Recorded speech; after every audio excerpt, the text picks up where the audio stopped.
തിരികെ വാർത്തകളിലേക്ക് ഇപ്പോൾ ചർച്ച തുടങ്ങി എന്നുള്ള വിവരം വരികയാണ്. പി ബസന്ത് നമുക്കിപ്പം വിശദാംശങ്ങളുമായി ചേരുന്നുണ്ട്. ബസന്ത്, CJP നേതാക്കളുമായി മുൻകൂട്ടി നിശ്ചയിച്ച ചർച്ച ഉണ്ടായിരുന്നു. ആ ചർച്ചയാണോ ഇപ്പോൾ തുടങ്ങി എന്നുള്ള വിവരം വരുന്നത്? ആ ചർച്ച തന്നെയാണ്. അതായത് ഇന്ന് 3:30 മണിക്ക് വീണ്ടും കാണാമെന്നുള്ളതുണ്ടായിരുന്നു. അതിൻ്റെ അടിസ്ഥാനത്തിലാണ് ഇപ്പോൾ വീണ്ടും ചർച്ച നടക്കുന്നത്. സ്വാഭാവികമായിട്ടും ധർമ്മേന്ദ്ര പ്രധാൻ്റെ രാജിയാണ് പ്രധാനപ്പെട്ടത് എന്നുള്ളത്, ആ കാര്യം അംഗീകരിച്ചിരിക്കുന്നു എന്നുള്ള വിവരം അറിയിക്കും. CJPയുടെ നേതാക്കളും അതോടൊപ്പം തന്നെ മന്ത്രിമാരായ JP നഡ്ഡയും ജിതേന്ദ്ര സിംഗും കോൺസ്റ്റിറ്റ്യൂഷൻ ക്ലബ്ബിൽ എത്തിയിരിക്കുന്നു. ചർച്ചയിൽ ഇനി CJP തങ്ങളുടെ നിലപാട് പറയണം. നേരത്തെ അല്പസമയം മുമ്പ് അവരുടെ എക്സ് ഹാൻഡിൽ പോസ്റ്റ് ചെയ്തതാണെങ്കിൽ ഒരു ആവശ്യം മാത്രമേ അംഗീകരിക്കപ്പെട്ടിട്ടുള്ളൂ, ഇനി 3 ബാക്കിയിരിക്കുന്നു എന്നുള്ളതാണ്. അതായത് ആത്മഹത്യ ചെയ്ത നീറ്റ് പരീക്ഷാ റദ്ദാക്കിയതുമായി ബന്ധപ്പെട്ട് ആത്മഹത്യ ചെയ്ത കുട്ടികളുടെ കുടുംബാംഗങ്ങൾക്ക് 1 കോടി രൂപ നഷ്ടപരിഹാരം നൽകണം.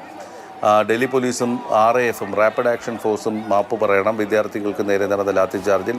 അതോടൊപ്പം തന്നെ വിദ്യാർത്ഥികൾക്കെതിരെ എടുത്തിട്ടുള്ള എല്ലാ കേസുകളും റദ്ദാക്കണം എന്നുള്ള 2-3 കാര്യങ്ങൾ കൂടി നടപ്പാക്കാനുണ്ട്. പെൻഡിങ് എന്നാണ് അവരതിൽ രേഖപ്പെടുത്തിയിരിക്കുന്നത്. അപ്പോൾ ഈ കാര്യങ്ങളൊക്കെ അംഗീകരിച്ചാൽ മാത്രമേ ഇനി സമരം നിർത്തുകയുള്ളൂ എന്നാണോ അതുകൊണ്ട് ഉദ്ദേശിക്കുന്നതെന്ന് ചോദിച്ചാൽ അത്ര വ്യക്തമായിട്ടൊന്നും പറയുന്നില്ല.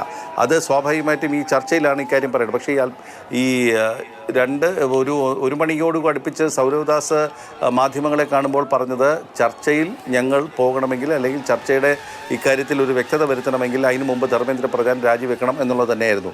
ആ കാര്യം അല്ലെങ്കിൽ ആ ആവശ്യം അംഗീകരിച്ചിരിക്കുന്ന ഒരു പശ്ചാത്തലത്തിൽ സമരവുമായി ഇവർ മുന്നോട്ട് പോകുമോ എന്നുള്ളതാണ് ഇനി അറിയേണ്ടത്. ഏതായാലും അല്പസമയത്തിനകം തന്നെ ഇക്കാര്യത്തിൽ ഒരു വ്യക്തത വരും. അവരുടെ സമരം പിൻവലിച്ചിട്ടുണ്ടെങ്കിൽ അത് അവരവിടെ തന്നെ പ്രഖ്യാപിക്കാനുമാണ് സാധ്യത.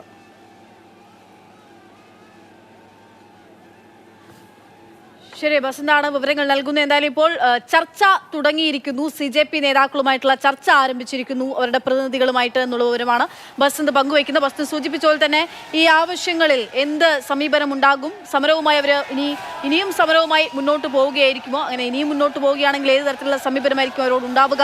ഒക്കെയുള്ള കാര്യങ്ങളൊക്കെ ഉണ്ട്. എന്തായാലും ഈ ചർച്ചയ്ക്ക് ശേഷമായിരിക്കും അതിലൊരു അന്തിമമായിട്ടുള്ള തീരുമാനം അല്ലെങ്കിൽ അന്തിമമായിട്ട് അതുമായി ബന്ധപ്പെട്ടുള്ള വിവരങ്ങൾ നമുക്ക് ലഭിക്കുക.